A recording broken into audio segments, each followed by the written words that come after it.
আমার দর্শকদের আজকে আমি ফ্রুট কাস্টার্ড বানিয়ে দেখাবো।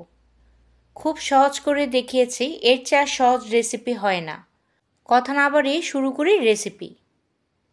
এখানে আমি ফল নিয়েছি, কিউই নিয়েছি হাফ কাপ পরিমাণ, আপেল নিয়েছি 1 কাপ পরিমাণ, লাল আঙ্গুর নিয়েছি 1 কাপ পরিমাণ, প্লামও নিয়েছি 1 কাপ পরিমাণ। আমি হলুদটা নিয়েছি।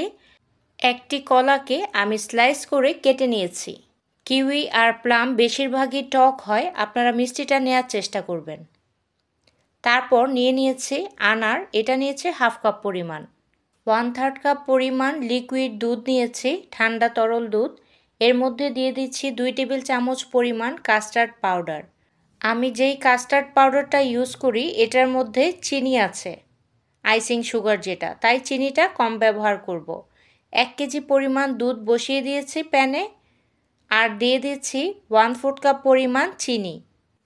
চিনির পরিবর্তে কনডেন্স মিল্ক বা মধুও ইউজ করতে পারেন। দুধটা যখন বলক চলে এসেছে তখন আমি মিশ্রণটি দিব আর অল্প অল্প করে নাড়াচাড়া করব।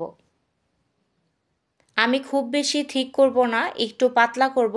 আপনারা খুব বেশি ঘন খেতে চাইলে আরও 1 টেবিল চামচ পরিমাণ কাস্টার্ড পাউডার দিয়ে দিবেন, তাহলেই আরও ঠিক হয়ে যাবে। আমি এতটুক ঠিক রাখবো। এটাকে এখন আমি নামিয়ে নিব, নামিয়ে ঠান্ডা করে নিচ্ছি। এটা সম্পূর্ণ ঠান্ডা হয়ে গেলে তারপর ফল অ্যাড করব। গরম থাকা অবস্থায় ফল দিতে গেলে দুধটা ফেটে যাওয়ার সম্ভাবনা থাকে।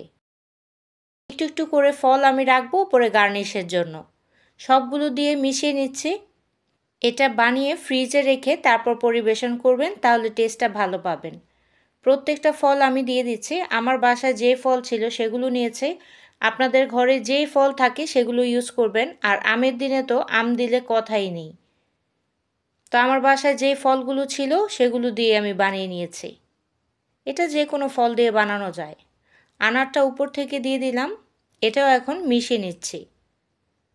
একটি খাবার কিভাবে আপনি সুন্দর করবেন বা সুন্দর করে পরিবেশন করবেন এটা সম্পূর্ণ আপনার উপর নির্ভর করে, আপনার টেস্টের উপরও নির্ভর করে। তো হয়ে গিয়েছে, আমি এটা ঠান্ডা করে নিয়েছি।